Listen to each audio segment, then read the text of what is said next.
I fell in love with Caroline when I was a freshman. Seeing her every day at university was a real joy for me. She was so beautiful, elegant, and intelligent that I immediately sensed that she was an extraordinary girl. But I understood that she would not go out with someone like me. Caroline had wealthy parents, and she was always surrounded by expensive things. She always had the latest smartphones, drove a luxury car, and her closet was full of things from famous designers. On the other hand, I grew up in a low-income family.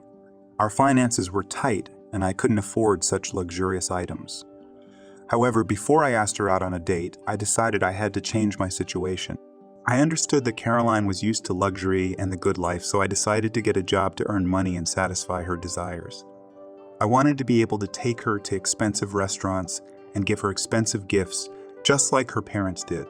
I sent my resume to various companies and had countless interviews, but since I was a young student and had no work experience, they wouldn't take me to a good firm with a decent salary. I was frustrated, but I didn't give up. I decided to go a different way. Before asking her out, I knew I needed to do something special to impress her, but I didn't have the money to afford the lavish restaurants or expensive gifts she was used to. So I decided to sell my personal belongings. I searched my room and found items that I no longer needed, but could bring in some money. I gathered my thoughts and went to the nearest flea market. There I stood with items that had accompanied me over the years. Some were gifts from my close friends, and some connected with memories and emotions. It wasn't easy, but I knew it was the only way I could raise money for a date with Caroline. Slowly, I began to sell my things one by one. When I finally raised enough money to ask Caroline out, I felt a mixture of pride and nervousness. I met her outside campus and handed her a bouquet of simple but beautiful flowers that I had bought with the money from selling my stuff. We went to a local cafe where I could afford a simple dinner. I tried to be an interesting conversationalist and listened attentively to Caroline, even though my heart was beating like crazy. As I ordered the food, I realized there wasn't enough money to please her palate. She wanted to try something from the special menu, but I had to cut back and order just for her. I couldn't afford even just something for myself. During dinner, our conversations were strained and somewhat uncomfortable. I felt that I had disappointed Caroline with my choice of venue and my budgetary constraints. My attempts to keep the conversation going proved tentative and clumsy. Caroline noted that the flowers I had brought for her did not meet her expectations. My words became confusing, and I felt shame overwhelm me. I tried to explain that I had done everything I could to please her, but my efforts seemed insufficient. Our plates were empty, and there was only a bitter feeling of disappointment in my stomach. I realized that the first date had failed, and that all my efforts had been in vain. Feeling like a failure, I decided not to order anything for myself so as not to increase the bill and make things worse. Did you invite me to this cafe with your last money? Well, I'm not hungry. I thought you'd like it here. I don't need you to sacrifice your last money for me. It's ridiculous and inappropriate. I'm sorry. I thought I could afford more. I wanted to do something special for you, but I didn't think about how it might look so bad. But you should have realized that we have completely different financial capabilities. You shouldn't have fooled yourself and tried to look like something you're not. You think I'm blind and can't see that you're a mere student with a paltry scholarship? I wasn't trying to fool anyone. I just wanted our date to be special. Special? It seemed more like an attempt to show that you could spend money you didn't really have. I don't like that. Silence reigned between us, as if our awkwardness had taken over the air around us. I looked at Caroline nervously, expecting her to say something, but she just glanced at me and looked away. It was an awkward moment, and I realized that my attempt to impress Caroline with money and luxury had been a mistake. My first date with Caroline turned out to be a complete disappointment. Instead of joy and excitement, I felt only the oppressive weight of disappointment. All my efforts and desire to make this night special had crumbled. Our first date, which was supposed to be special and memorable, turned out to be a complete disaster. I felt that I had failed to meet her expectations and perform at my best. It was a blow to my self-esteem and belief in myself. Taking to social media in an attempt to release the weight of disappointment after a failed date, I stumbled upon an unusual ad, looking for a guy for date night with rich women. Entertain them, be their company, and spend time in luxurious places. It was like it was some kind of sign to me. Doubt and reflection filled my mind. But I had such a strong desire to change my situation, to show myself and Caroline that I was capable of being successful enough to be with her. After some thought, I made up my mind and sent in my resume. I got a response within days and was invited to an interview. At the interview, they told me what I had to do, how I had to behave, and what to do in case of emergency. Afterwards, I was told that they would give me one woman to try out, with whom I would have to spend time as she wished for a certain amount of money, and only then could they hire me if everything went smoothly. Something inside me resisted the idea, but I suppressed my doubts and accepted the job offer. I decided it was a temporary move that would help me save money and change my life. The woman I was to meet was Louise. She is 37 years old, divorced, and all alone. She offered a huge fee if I would spend the evening with her and her friends at her house. The temptation was too strong, so I decided to take the offer. The evening came and I found myself in a luxurious residence, surrounded by chic interiors and people who owned the world of material possessions. At the beginning of the evening, I tried to keep up the conversation, smile and be entertained. But I felt that this was no longer me. I began to think that this kind of life just had to be mine. I had to live in a house like this and own all these cars. I believed that money would soon just multiply around me if I decided to stay in this job. My meeting Louise, a woman of wealth and confidence, was an unexpected turn in my life. She was attractive and had a kind of charm that could not leave me indifferent. Louise admitted that she enjoyed my company and wished she could see me more often. She made an offer that stirred my thoughts. She was willing to pay generously for our meetings on the condition that I would devote my time only to her. One might consider that Louise had decided to rent me for a while. And I didn't need to work with managers. I worked purely for her. I, of course, agreed to her offer and wrote to the manager that I would not deal with him. I realized that Louise had attracted me first and foremost with her material opportunities, and I felt it wasn't the right way to go, but I treated it as a job. I believed it was just a job, especially since I didn't have to work very hard. Yes, I had to sleep with Louise, but she was quite attractive and very much looked after herself. She devoted all her time to beauty salons and massages and sports that I didn't find her presence disgusting or unpleasant at all. After agreeing to Louise's proposal, I began to see this opportunity as a chance to win Caroline over. The confidence that my financial security gave me allowed me to dream that I could offer her what she had always dreamed of. I believed that the big money would help me overcome obstacles that previously had seemed insurmountable. Now I had a chance to show Caroline that I could be worthy of her attention and give her the luxury and attention she was used to receiving. My thoughts were full of plans for future dates, expensive restaurants, exclusive gifts, trips to luxury resorts. I saw all of this as a way to win her heart. As I continued to work with Louise, I couldn't help but notice that she was especially attentive to my well-being. She gave me expensive gifts that I had never been able to afford before. Jewelry, luxury cars, trips to exotic resorts, all of these ended up in my hands. By giving me these gifts, Louise was creating an addiction and a form of control over my life. I realized that my actions had become subject to her expectations and desires, rather than my own aspirations. My autonomy and freedom began to be restricted. But the thought of Caroline made me forget that I was literally selling myself for money. As soon as I saw the big money and myself in the reflection, in a suit, with an expensive watch and cufflinks, I knew that now Caroline would appreciate my efforts and they would not be in vain. Hi, Caroline. I thought long and hard about asking you out on a date to one of the best restaurants in town. I want you to feel how special you are to me. Seriously? That sounds interesting.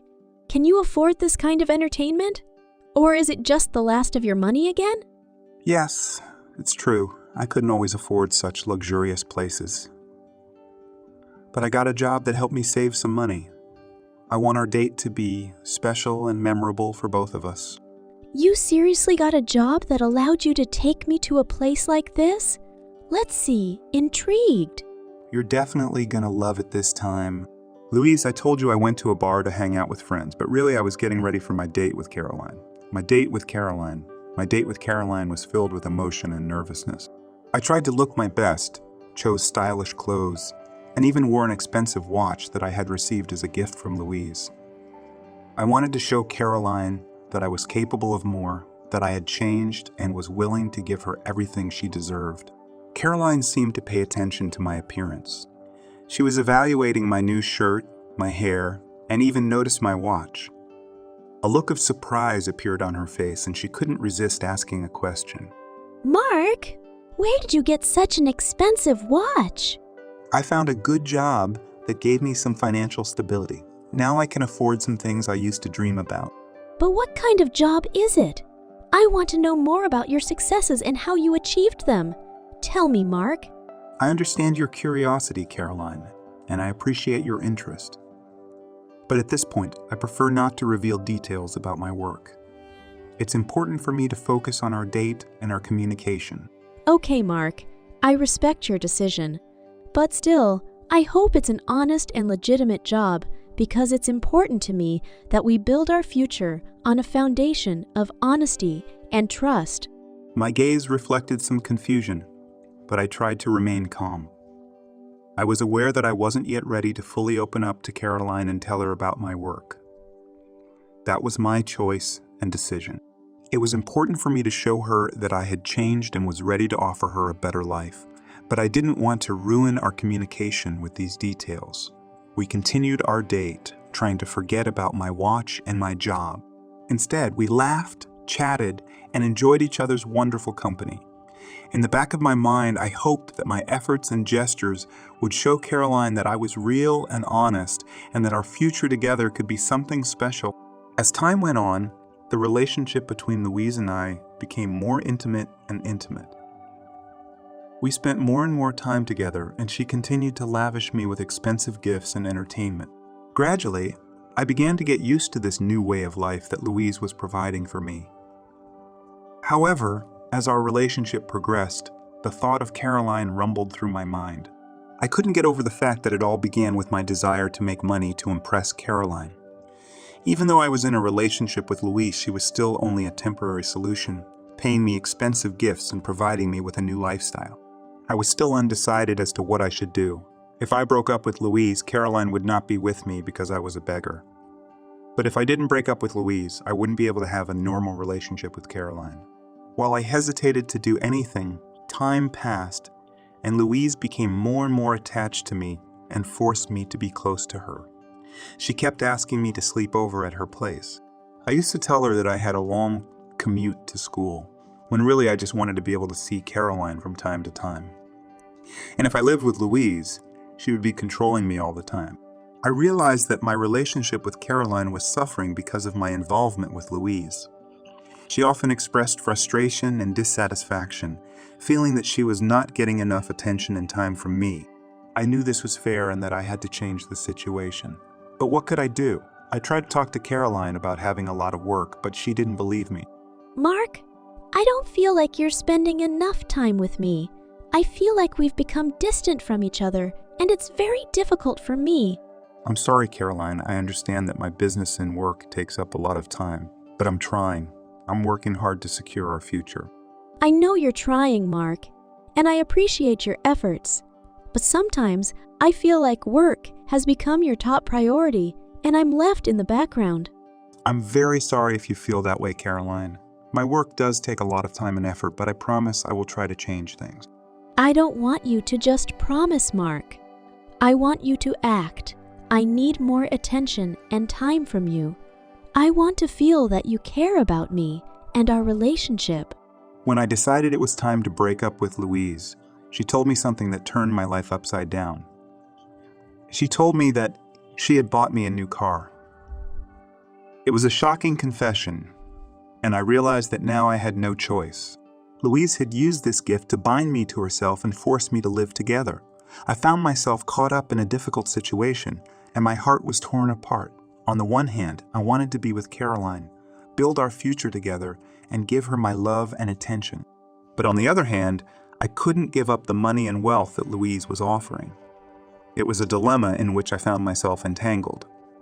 I did not want to live a lie and use Louise only for material benefits. However, I was also aware that giving it all up could be very difficult and have serious consequences. When Louise suggested that I get married and start a family, the news of her pregnancy had a profound effect on me. I realized that this situation had become even more complicated, and that my decisions would now have an impact on several lives. I decided to part ways with Caroline and choose life with Louise. In any case, Caroline was only with me in part because of the money I had. I realized that I couldn't provide for her, and it was easier for me to stay with Louise and raise my child. But when I met Caroline, I realized I only loved her and I couldn't tell her everything. She suggested we meet this weekend with her parents, and I agreed.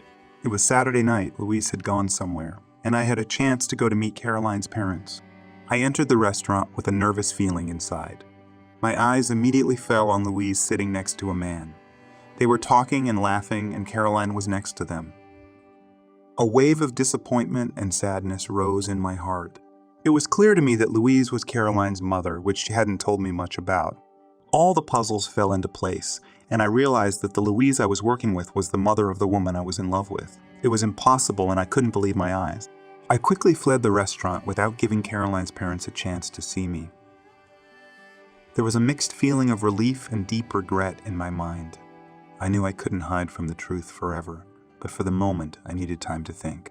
Once I was outside, I pulled out my phone and called Caroline. In a voice trying to sound calm, I told her that I had been called into work unexpectedly and needed to leave urgently. I apologized for leaving unexpectedly and said we should talk about all this later. Caroline told me that after her parents divorced, she had had very little contact with her mother. But I didn't even know that Louise had a daughter, and she never once told me about her. I sat on a park bench, phone in hand, ready to do what seemed like the biggest challenge of all. My gaze was fixed on the distance, but a vague emotion raged inside me. I dialed Caroline's number and pressed the call button. The call lasted only a few moments before Caroline answered. Her voice was quiet and a little wary as she asked what was wrong. With bitterness in my voice, I said, "Caroline, I have to tell you the truth. I don't love you." The words stuck in my throat, and I found it hard to continue. I felt tears begin to roll down my eyes. But I held back. I had to be strong and determined. My days with Louise turned into a continuous stream of luxury and sophistication. She kept giving me gifts and taking me on incredible trips. However, while she was happily exhilarated by this luxury, I felt empty and alienated. Every time I returned from these luxurious trips and looked at myself in the mirror, I saw only the reflection of the person I didn't want to be. I began to question myself about who I was and what I was looking for in this life. However, I was seized by the addiction to the material goods that Louise offered. My life became a prison of luxury. 6 months later, Caroline did find out about me and Louise. Louise decided to introduce me to her daughter, but decided not to warn me about it. In the end, Caroline was so furious when she saw who her future stepfather was that she never spoke to her mother or to me again. Louise accepted the truth, but told me that if she found out I had continued to cheat on her, I would be left with nothing. For 4 years now, I have been raising my son, and I have no opinion of my own. I devote all my time to Louise and my son.